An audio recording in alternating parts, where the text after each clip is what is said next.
Start. Mr. Chairman, it is just 2 months ago that the problem concerning the Life Insurance Corporation came to my knowledge when it was first raised in this house. Since then, all of us have been concerned about it and have followed the developments from day to day. This has been a somewhat painful ordeal for some of us, and these 2 months have made us sadder, a little older, and perhaps a little wiser. But that experience or wisdom has been purchased at a fairly considerable cost, for it has cost us the services of an able and distinguished finance minister at a time when those services were most needed. Whatever the penalties which we or others have paid or may suffer, this inquiry has demonstrated to India and to the world the democratic way in which we function. It has established the dignity and majesty of this parliament and of the procedures we follow in maintaining high standards in public life and administration.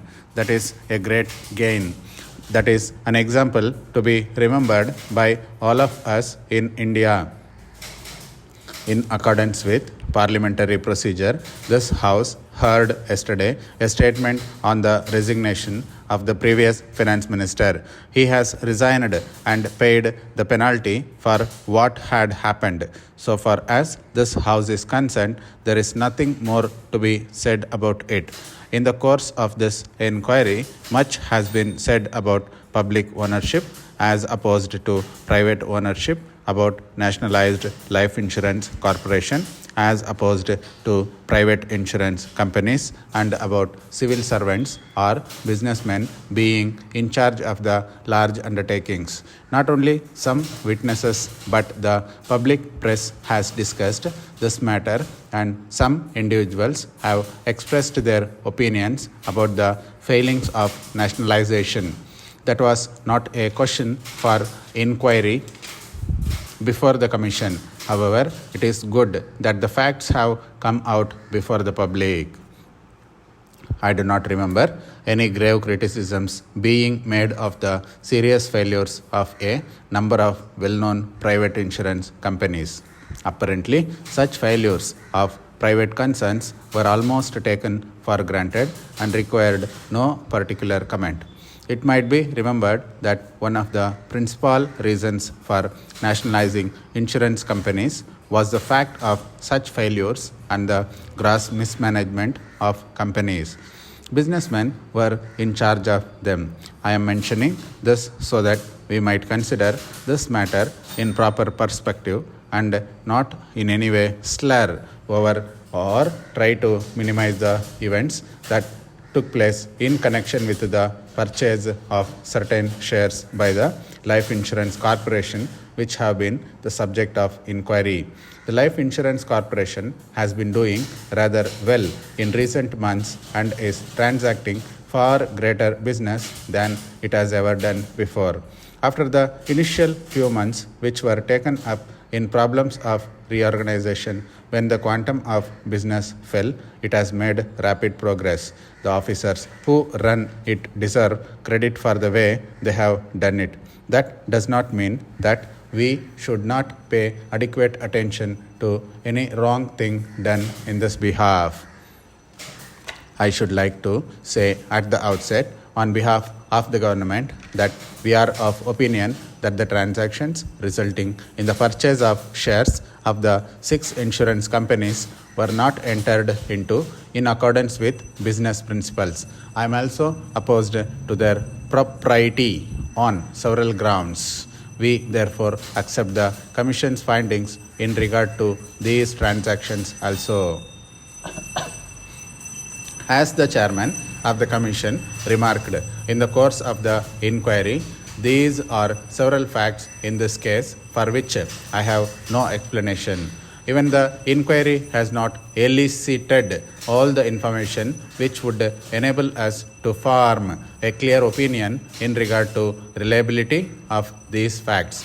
I also fail to understand how the normal precautions were not taken in buying the shares from the companies and in fixing the prices, why the investment committee was not consulted, and why the governor of the Reserve Bank kept quiet. I do not know whether it is possible to elicit further information now or in the future, but an attempt will certainly be made. A number of officers of the government and of the corporation are concerned in some way or the other with these transactions. We feel that insofar as the officers responsible for putting through these transactions are concerned, appropriate proceedings on the basis of the findings of the commission should be initiated, but should like to remind the House that while that is necessary and should be done, it is not right for us to conclude once for all in regard to persons who are not here to answer or to defend themselves. There are procedures laid down for this purpose and they should be followed. It has been the convention of this House that no person who is not given an opportunity to defend himself should be condemned. That is especially so in regard to public servants. It is even more necessary to remember that if an individual is held responsible, it does not follow that the whole group of officers is at fault or is to be condemned. It would be bad day if we depart from the established principles, more especially in regard to civil servants. I consider the great majority of senior civil officers serving in India to be a body of men and women of high ability and integrity who have served the country well. As a group, they can be compared to their advantage with any similar group in any part of the world. They had to face a new situation and new type of work. They have done their utmost, often with success, to adapt themselves to this new situation. In conclusion, Mr. Chairman, I would like to say that in the course of the inquiry, though not in the report itself, mention was made of some persons wholly unconnected with these transactions in a way which might be disadvantageous to them and to the positions they occupy. The governor of the Reserve Bank was mentioned in that way. I regret that anything should have been said which reflects on a man of high integrity and ability who occupies a position of great responsibility.